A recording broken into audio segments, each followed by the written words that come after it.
Hey, welcome back, everyone. Independent media is coming back, and one of the people on this is Misty Phillip. She runs a podcast called By His Grace, and she's also helping new podcasters really find their way. Misty, what a pleasure having you on Crossroads. Thanks so much. It's a pleasure to be here with you, Josh. So, Misty, first off, let's talk about what's happening. We're here at NRB, a big conference, and you're helping specifically more Christian podcasters really kind of build their platforms. I mean, how are you doing it? Where are things going with this? Yeah, this is so great. When we come together and work together, it is amazing to see what people can do. So we are hosting this event to help inspire people to grow their shows and to learn the latest trends that are happening in the industry, and to just help them to discover new people to interview. And the NRB is the place to be. Now, Misty, one thing a lot of people are facing right now is cancel culture.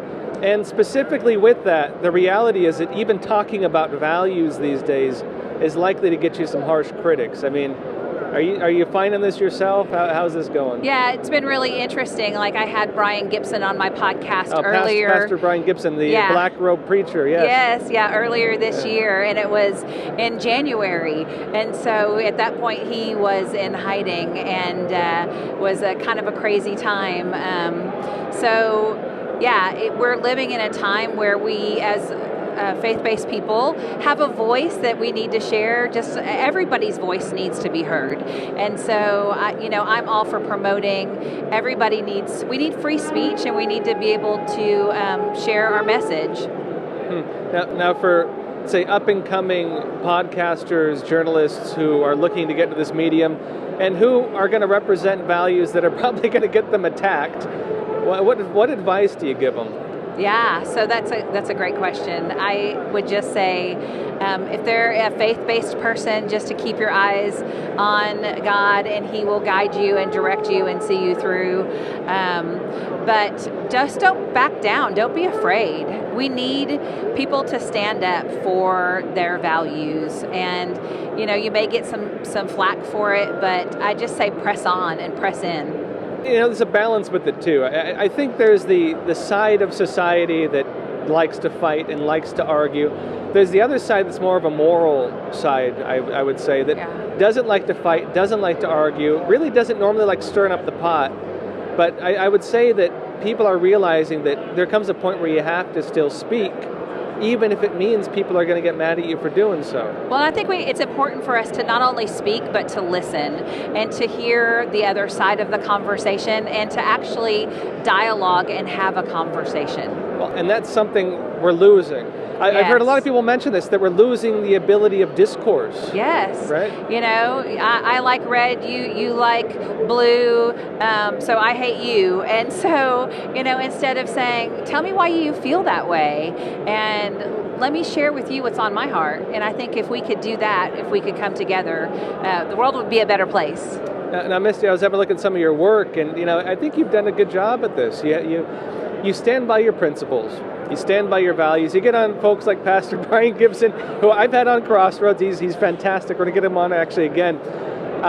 Pastor, of course, a lot of the left especially doesn't like him very much. But, you have a very friendly way of going about things, and you don't come off as being aggressive or hateful or anything like that people are trying to push people into. How do you kind of keep your values amidst all this? Yeah, so I think the important thing for us to do is just, the Bible says to love people, and so I think if we can just that's a golden rule, treat others the way you want to be treated, and I think if we go about it in that perspective, that will carry us a long ways. Well, and I could see that too, not getting swept up in the hatred that is, in fact, really becoming one of the very common things to see these days. And not to respond. So here's the other thing is we don't have to respond to everything that is happening in the world. Not everybody's opinion has to be heard on everything. So sometimes it's a matter of learning when to not say something. That is a great talent, especially to teach kids these days, I'd say. That's right. Yeah. That you can ignore some things. If I'm on the subway in New York, and I often am, and there's a guy who walks in raving mad, I'm not going to try to engage him in conversation. But somehow on the internet, when people are raving mad, you feel like you have to engage them in conversation if they come after you. Yeah, but if you actually have a relationship with somebody, if you take the time to form that relationship, then you can actually speak into each other's life and hear what they have to say and hear their story. And if you're open, I think that's the problem online, is anybody can be a bully and drop a comment and run. We don't have bullies on the playground anymore. We have them online where you don't meet after school in the parking lot. You just drop your comment and run. And so anybody can be a bully. Yeah. A different era we're living in. I remember being a kid growing up and going to school, and you're hanging out on the playground, and someone walks up one day and tells you that so and so wants to fight you, and you're like, "Who's so and so?" It's a different era. Yeah. They've gotten rid of the physical bullying in schools. I think to a large extent, maybe some areas they still have it, but the online bullying and this mentality that somehow it's justified sometimes, especially with cancel culture and really a lot of this new race training they're given. Types of bullying now are being justified. How do you say people should deal with this? Yeah, so don't bully people. I mean, just, do you want to be bullied? No, nobody wants to be bullied, so don't bully other people. I think that's probably the thing that I would say. Just treat others the way you want to be treated. One common thing I get asked, and a lot of our readers at Epoch Times often ask this, is people are having trouble even with their own families because of the political divisions taking place in society these days. I mean, I've experienced it, I'm sure I'm not the only one, that even friends you had in high school, will not like you sometimes for no reason other than they disagree with your viewpoints. And even if you like each other as people. Now, a lot of people have asked me, grandparents, for example, saying their grandkids suddenly won't talk to them. What do you recommend with this? Well, actually, we in our family, we've been dealing with this. And so that's why I recommended having a conversation, being open, sharing why you believe what you believe, and allowing them to do the same, and finding the common ground where you can still love each other despite having a difference in opinion.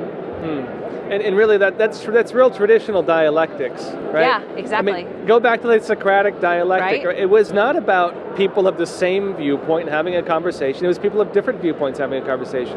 We go back to the founding fathers. They talked about the marketplace of ideas. That's right. The marketplace of ideas wasn't you agree with me and I'll talk to you. It was you disagree with me, we'll talk, and we'll find the truth through that. That's right. Yeah. And I'm curious, through some of your work and interviews, how do you approach that element of it? Yeah, so I have spent a lot of time reading a lot of different things. So I actually classically educated my kids, and as a mom who homeschooled her kids, I tried to give my kids those values so that I'm raising the next generation. And as women who are raising kids, if you can do that, that's what's going to sustain our culture, is by teaching our kids to be open to the marketplace of ideas, but then to be able to discern truth. And that's one of the big challenges these days, because one of the ways that truth is being, I'd say, attacked is by false histories, by disinformation, which is real. Oftentimes the folks using the label themselves are the ones doing it, but basically the way it works is you rewrite history. You take accurate information and you change the narrative around it. Unless you really have the education to see through it, it's very hard for people. Absolutely, because the way things are framed, or the way they're said, or things are left out. So that's why it's so important that we know history, first of all, that our kids know history, that they, because there's nothing new under the sun, and things will always repeat themselves, and we're destined to repeat the same mistakes if we don't understand what has happened before us. Now, Misty, you're working with a lot of new podcasters, trying to get them started. Yeah. What advice would you give people who, here's the reality, a lot of people feel they don't have a voice anymore. A lot of people feel they can't speak their mind on social media without being kicked off social media. Many of them have decided to speak their voice anyways and get kicked off, right? But a lot of people are finding there's no place else to go. They feel that when it comes to being online, that they've been depersoned, to say, kind of put it one way. And they're looking for a way to have a voice. Now, podcasting is one of the ways people can have a voice. What would you recommend to people looking to get into that? Yeah, absolutely. It is a great place for the independent voice, and you can reach people all over the world with your podcast. So that's the really cool thing. And I would just tell them to start. You can start it, that you don't have to have all of the fancy equipment. If you have a microphone and a computer, you can start a podcast. And I would just encourage people not to be held back by fear of what people might say or what they might do. If you have a story and you have a message to share with the world, I always say spark your soul message, because we all have things we're passionate about, and whether that's saving the whales or homeschooling our kids, like, we need to get our message out there. Great. And just last question, one thing people find with podcasting or YouTube is that it's not easy at first. I mean, I can tell you folks, Crossroads is doing decent these days, but you can look at our views when we first started. It was not doing that well. It takes time. It is a slow growth medium, so you're not going to just put it out there and be an instant success. It takes time to curate your content and to build your audience, and so I would just encourage people to just stay with it. Yeah. And Misty Phillips, real pleasure having you on Crossroads. Josh Philipp, thank you so much.